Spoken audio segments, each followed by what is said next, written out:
I imagine Aliya Trapp lacing up her stomping boots before walking into the executive suite of a major bank in a New York City skyrise. She takes time to look each business-suited man in the eye before sitting and saying, "I'm your diversity consult." The room bristles, but Aliya hums with confidence and an infectious laughter that disarms each executive in turn before she lays out just how much revenue the organization is losing by not prioritizing equity and inclusion. Against the odds, she gets the group to sign off on specific steps they will take to make their company more welcoming to BIPOC employees. The C-suite, which is accustomed to moving on to the next order of business even before presenters are done, waits for Aliya to go, almost in deference to having met someone they know, in their depths, may just change the world.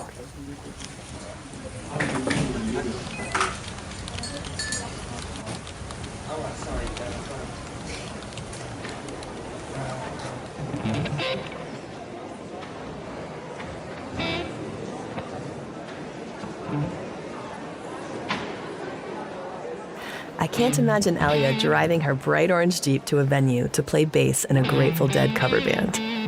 Or teaching her roommates to cook gorgeous, healthy meals to improve the way they feel. Or freaking out about weird bugs while working in an organic garden to learn about what goes into growing produce. As you will discover in today's episode, Aliya is someone who thrives when learning something new, both because the newness makes experiences vivid and, more importantly, because they offer her another way to connect with the people she meets. On the Ampersand, we call this bringing together of the impossible the alchemy of anding. Together, we'll hear stories of humans who imagine and create by colliding their interests. Rather than thinking of and as a simple conjunction in that conjunction-junction kind of way, we will hear stories of people who see and as a verb, a way to speak the beautiful when you intentionally let the soft animal of your body love what it loves. As St. Mary Oliver asks, what is it you plan to do with your one wild and precious life? Oh, I love this question. When I'm mothering, creating, and collaborating, it reminds me to replace a singular idea of what I think I should become with a full sensory verb about experiencing. I'm Erika Randall, and this is Aliya Trapp on the Ampersand.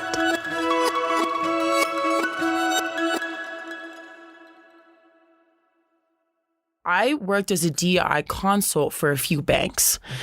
And I had to come in as my 20-year-old female brown self and sit myself down in an office of all executives from ages 50 to 70, I want to say. And you were their consult. And I was their consult. Yes. And I'm talking to CEOs and everything. Yes. So I'm like, oh my gosh, I was quaking in my boots before I walked in. Were you wearing boots? Were you wearing actual boots? I actually was wearing boots. Yes. I was wearing some of down. Yes. They were I call my stomping boots too. They're thick. Anyways, I needed that. I needed that ground that day. But anyways, and it was in the glass room and everything. I was like, oh my You're I am in a nightmare dream situation. Yeah. So, and I think something that I think that I've gotten good at over the years, especially growing up in the South where not everyone wants to hear my opinion, or not even my opinion, just the knowledge that I have learned about social justice work and that needs to be shared, is understanding my audience. It's so for example, with the banks, I would start economic forward. And then warming them up. Warming them up, saying hey, your business is not doing well because you are not diverse. And here are the statistics to show that. Statistics, that's what a lot of people, data, dude, data. So, and then on the back end, kind of then starting to talk about things like queer agendas, feminist agendas, something off the rip. I always try to be my authentic self, off the rip. And I think that has also helped me to attract people in because it's they know who I am from the jump. So if they're not going to roll with me, they're probably going to run, I guess. Yeah. Or they're going to really roll and they're going to get into what it is that you have. Exactly. So I think that that's something that's been like that's how I built a lot. Is that how you got into that gig to start with? Did you have a mentor that got you there, or did you just say, there's a need, I'm stepping in? Yeah. I actually got in through, so my stepdad he's a banker as well. So I got in through that, and he kind of... He listens to you? Oh, yeah, he listens to me. And that's been huge for us, too, because I think, at the beginning of, and he's probably going to listen to this later on, but, at the beginning of he and I's relationship, we didn't really hear each other super well. And then having, like, the ability to have conversations like that now is so... I don't want to cry. It's so meaningful to me because it has just connected us in such a different way. And he trained you up to these hard conversations. And you trained him up. Exactly. And I like that. Yeah, we really helped. We really taught each other a lot. And that's been really huge. And so he kind of guided me into that. And then also, he kind of talked to me a lot about the conversations about how there is such a need for diversity and inclusion within banking, especially when it comes to discriminatory practices towards even giving out loans and then things regarding that. So he kind of gives me a lot of knowledge in that. Have you read The Sum of Us? I haven't. Ooh. Need to? Check it out. Okay. Mm-hmm. Talks about Some of Us. Yeah, the economics and politics of race. And it's been a huge book in the last little bit of time, but I think you'll dig it. Okay. The Sum of Us. Yeah. Okay. Yeah. Interesting. Yeah, I'll write it down. I was about to ask that. We'll chat. Yeah. I'll text you. Yeah. So you're a student, but you've already worked for banks, and you have a band, and you care about food. And you care about feeding your soul and your human body, and you care about a lot. So when we're talking about anding in this podcast, it's like Aliya cares about this and cares about this. And so is there a care meter that gets depleted, or is it all just pew, all cares? I think that's kind of more, it's just pew, pew, pew. I am honestly all over the place at some points, but that's what I loved when you sent me the questions and focused in on anding. When I showed my best friend Jessie the question, she was like, "This is so you. It's crazy." Because when the food, did you identify though as an ander before you saw the questions? I didn't identify as an ander because I don't even think I realized I could even take that on. I don't even know, but it's all I do. Yeah. So I guess the care meter, I think it goes through a lot of things that affect it, honestly, are my classes. Whatever classes I'm in at the moment, I'm full throttle, going into that, full care to this topic right now. And then the other things, I guess, go down a little. And it's not that I care about them less. I guess it's less on my mind. But I do get overwhelmed at points. Okay. I do get overwhelmed at But is that just a natural, has that always been you really care about ballet, then you really care about guitar?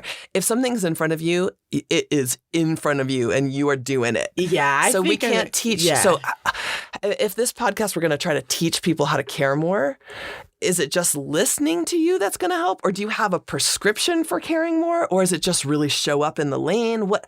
Or is it just so innate to you, you don't even know what the alchemy is? I think it is pretty innate, but I also think it is showing up. Mm-hmm. And that's a lot of things that I talk about, even with my friends, when I'm talking about social justice and what it even looks like to begin to get into it. If you're okay, hey, I want to be a part of the conversation. How do I get there? And that's what I always say. I'm just just show up. Bring your body there. Get your body to a position or a place or an environment where, you think that you might gain some knowledge from someone. Show up. So I think that's the most important thing. But I also think for me personally, I show up and whatever it is, I'm going to go full throttle into it. And I understand that not everyone has that same personality trait, I guess. But I still think it's just so powerful to show up. When you show up around food, I show up for food ordering, or I show up for food washing the dishes. Okay. You don't just show up to eat, to sustain. You're how can I heal the planet while feeding myself, while making sure that everybody knows that this particular legume has a feminist, eco-feminist perspective, and we're going to mix and match these. Is that like, talk to me about this? Because I really like microwave and I'm good at grilling. Okay, but I don't know how to do the things I care about with food. Like, So I love this question because I am crazy about food. I am crazy about it. And it's always been something really important to me because my mom has always cooked. She is crazy. She's the kind of person who just opens up the fridge and just, you see the ingredients and then you throw something together. No recipe needed. No recipe. And that didn't intimidate you? Because my mom is a really good cook and it just made me go, oh, that's cool. That's your thing. No, I don't think it intimidated me because of how much she invited me in. And like now I'm not gonna lie, I can do the same thing. I can open up the fridge and cook whatever. But it's because she invited me in so much. When I would, want to cook with her, I'd be like, all right, so how much of this, Mom? And she's just like, well, just, how much you think. And I'm like, okay, all right, girl. And if it didn't turn out good, she would never be like, oh, gosh, so bad. Too much cardamom. Yeah, you're never welcome in the kitchen again. She's just like, yeah, girl, whatever. It's like life, Like sometimes you mess up in the kitchen, but you keep going, you keep learning, and you keep growing. My mom and I talk on the phone every day. I've learned so much from her, and I think I am now in a position where she learned so much from me.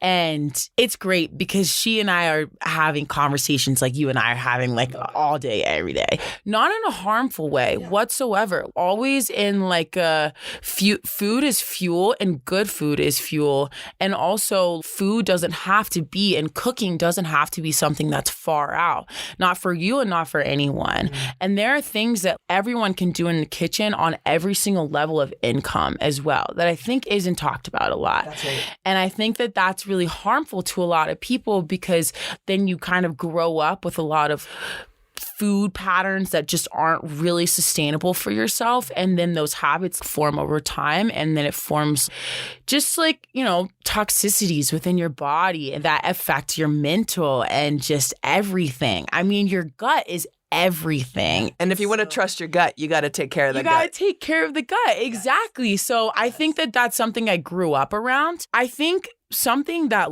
has really helped me understand how, like, a lot of people weren't invited into the kitchen like this when they were younger. A lot of people's parents weren't even in the kitchen. And I was very fortunate to have a mom who really made it a priority. We're having a home cooked meal, and I'm feeling guilt and shame right now about myself, but I'm gonna trust that it's gonna work out. No guilt, no shame. But no, it's beautiful. Food feeds my soul as well as my body, and so I try to make it like my little art piece. I love to like give it some form of presentation or make it fun or like... Not mac and cheese out of the pot? You don't do that? Okay. This is going to go really well for me later. It's really hot though when you eat it out of the pot by the stove.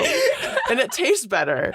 Which maybe if I ate it at room temperature, I would taste the toxicity of the mac and cheese and then I could trust my gut about... And then you could, slowing down. I won't even lie. I love a box of Kraft mac and cheese when I'm really craving it. And that's, okay, like I'm talking all of this Whole Foods and everything. Yes. I don't want to say I'm perfect with food. No. None of us are, right? Exactly. But also something that's taught me so much about Whole Foods is, so I garden for this man named Carl. And he lives like 5 minutes from campus. I mean, he's just one of the most amazing characters in my life. He has this massive, extensive garden. And I go probably like once or twice a week. During the summer, I go every day or every other day. But you get in the dirt. In the dirt. And he loves it. He thinks it's so funny how I'm like, girl, look at this big worm. Or like I freak out about like weird bugs and stuff like that. Yeah. And he thinks it's just hilarious. But having conversations with him about food has been really interesting. So he donates probably 100 pounds of squash, crazy amounts of tomatoes, everything like that to the food bank every single harvest season. So you see that as part of another arrow to DEI with food. Exactly. So that's been another thing. So there's production. Right. There's the transmission. There's so many different routes into DEI thinking with food. Right, exactly. And also, this is something that my mom and I have a lot of conversations about. But it's been so great having someone like Carl in my life inspiring me to say, here's ways that we can be inclusive with food. We can teach people also how to grow their own gardens, or hopefully, if there's something at the food bank, you can cook vegetables in so many different ways that's so easy, so delicious, and so fulfilling. And simple. Simple. That was the thing that I had been learning in post-Vadorce world. I'm like, olive oil, salt and pepper. Yeah. It's not that hard. No. But prepping, having the time. And I think that's another part of the whole DEI conversation. I think the feminist conversation is, how do we make time? How do we make time for food? How do we make time? Not just to eat it, but to really prepare it in a way that feels not like a chore, and that is when we want to be in a different space of mind that doesn't feel like work. So how does it not feel like work? And how do you bring joy to it so that you can participate with your food and with your families or with your communities in a way that feels different? It's super powerful. So I think when I don't have time to cook, I always have something in my refrigerator that's a quick prep and I can cook on the go. When I have time to prep, I make sure I do. So then when I'm in the crazy school week and I don't have time to, get in the kitchen and chill and play my music and cook and stuff like that, it's like I still have something in the fridge that I know I can rely on that I can cook really quickly. But then another way is that I think interacting with food in a way that doesn't make it feel like a chore is cooking for my friends, for my people around me. Food is my love. If you can't tell, food's my love language. It's my love language. Eating food is my love language. Yeah. And so a lot of my friends are like that. Yeah. And I'll do all the dishes. Yes. I will do all the dishes because I'm so grateful for that. And I know how to stop and slow down when someone else has prepared a meal. The only way I can get myself to slow down and to make it pretty is I have an incredible friend in Scotland who's really good, like you, food love language. Okay. I will have to make a plate that would be photography worthy for Katie. Okay. So that's the only way I'll do it, is I have to take pictures. And you have to take a photo? Because I wouldn't do it just for me. I got to do it for a photo. For a photo. That's sad days. Okay. Yeah. Well, I mean, it's whatever floats your goat, I guess. I don't know if we want our goats floating. No, we don't, I guess, actually. No. We actually sang a song about floating goats at the camp that I went to for a ton of years. Anyways, that's a tangent. That's so good. But yeah, so another way, one last thing I did want to say. So my best friend, Jessie, she's an integrated physiology major. Mm-hmm. And, I'm international affairs and ethnic studies. And she loves cooking as well. But I'll kind of take the reins a lot of times if I'm cooking for us. She'll just be chopping, whatever. And this is really important times for us because we learn so much from each other. She teaches me so much from her classes. Yeah, you're like study buddies in the kitchen. We're study buddies in the kitchen, but she's studying for her exam by explaining to me what she's learning, and I'm studying for my exam explaining to her. And that kind of interaction in the kitchen is, I live for it. Yeah. She's in this exercise physiology class right now, and she's just we have all of these conversations about activity and how different kinds of activity affects the body. And I'm learning so much about different pathways and things that I would never have learned in my classes. And then I get to teach her about social justice stuff and development in Africa and all the things that I'm learning. So it's great. That is another way interacting with food is just huge.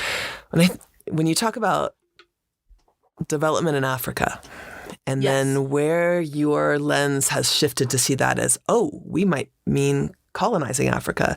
And I think about your friend who's an IFI. She might be talking about movement pathways that colonize the body, but wouldn't have had that language without the conversation in the kitchen. So I think about how ballet has colonized my body in a particular vertical dimension, and made it harder for me to drop into the weight of swing dance when I first started. So there was a colonizing of the body. Someone who's studying IFI might not get that language unless they're chopping vegetables with you and talking about the difference between development and coloniality. Yeah. do you all chart those aha moments with each other? Like, oh my God, that actually fits in my world. Or does it just happen and then you're just really sharing the same lexicon? Yeah. Because I think also those are the kinds of conversations that inspire me on the daily. And like, that's the kind of stuff that I really want to talk about with people. And I always am. I'm always, hey, let's talk about this. And then we can connect in multiple different ways. And even like another one of my roommates is a psychology major. And so she knows so much about the mental side of how a lot of the things that I talk about with discrimination and how that affects people in the community. And then she's like, well, hey, this is how it affects you mentally. And so it's making those kinds of connections that I live for. The planet's going to be okay. The planet's going to be okay. When I think about you and your friends at a dinner party, I just think the planet is going to be okay. It's, I'm blessed. I have a great group of people around me that want to hear me, which I think is just so huge, as we talked about just a bit ago. It's so having a circle of people that are inspired by me and that I can constantly be inspired by is just, But anyways. I love it. We can keep going and going, but I think I can't keep going and going. I think it's time for our speed round. So in the quick and dirty, this is our flash round. I'm going to ask you questions. Try not to think too much. Just go with it. Just step in. All right. So I'm going to give you a topic and you need to say the first word, ideally that contains an and that comes to your mind. So if I say best anding meal, like the Sam and Sam from Audrey Jane's Pizza Garage, you would say... Why is this so hard for me? Probably squash and squash. Squash. Miso butternut squash soup. Made that the other day. Crazy. Never thought I would put some umami in some butternut squash and make it like Asian peanutty style as well. And awesome. I love that. Okay. Oh, next sheet. Okay. Pause. Best ending meal. I want to eat that. And I'm just thinking about that now. It's good. Especially if you make homemade focaccia with it. You did not just say homemade focaccia. Focaccia. Focaccia. All right. You're on a road trip.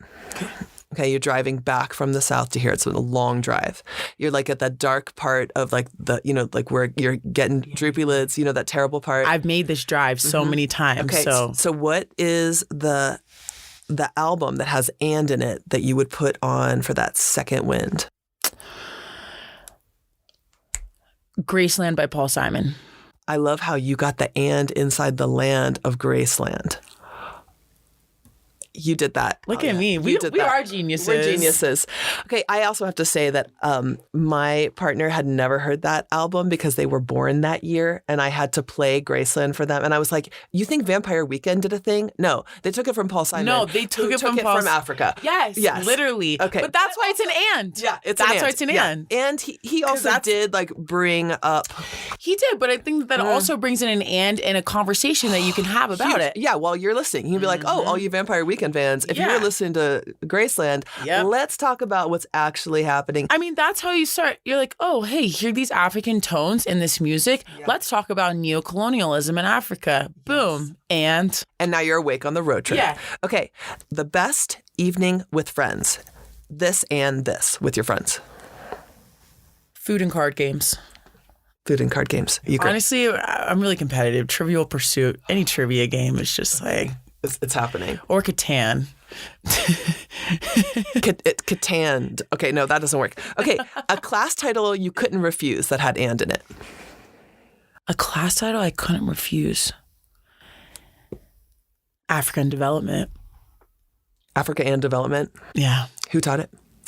Oh, Cohen. But I'm also taking another class on Africa and Development, and Dr. Osborne. Amazing human, game-changing, literally, wow. Senior seminar class, just get to sit in a circle with 14 other awesome students and just have the best conversations, most insightful conversations. Oh, I'm feeling really jelly. That's beautiful, though. I'm like, please, can this class go on forever? Yeah, that's amazing. It sounds like you have a ton of these, but an ander you admire. An ander I admire. Carl. And my mom. Mm-hmm. My mom for sure. I guess I just didn't want to give the basic answer, but My mom's... No one has said mom yet, so you're winning. Oh, mom. really? Mm-hmm. Oh, my mom's an ander. My mom taught me how to and. Yeah. She taught me, love that woman. You would love her. I'm going to love her. You'd love her. I'm going to love her. Okay, last thing. On each episode, we ask our guests to offer up something like you would say at a graduation commencement, and may the, or and I, or and as you go forth. What would you say that starts with and would lead the next generation to the next? I guess as you progress forward, don't forget to bring people with you. As you go forward, don't forget to bring people with you. I want to go with you. Yeah, come on. Okay. I'll cook.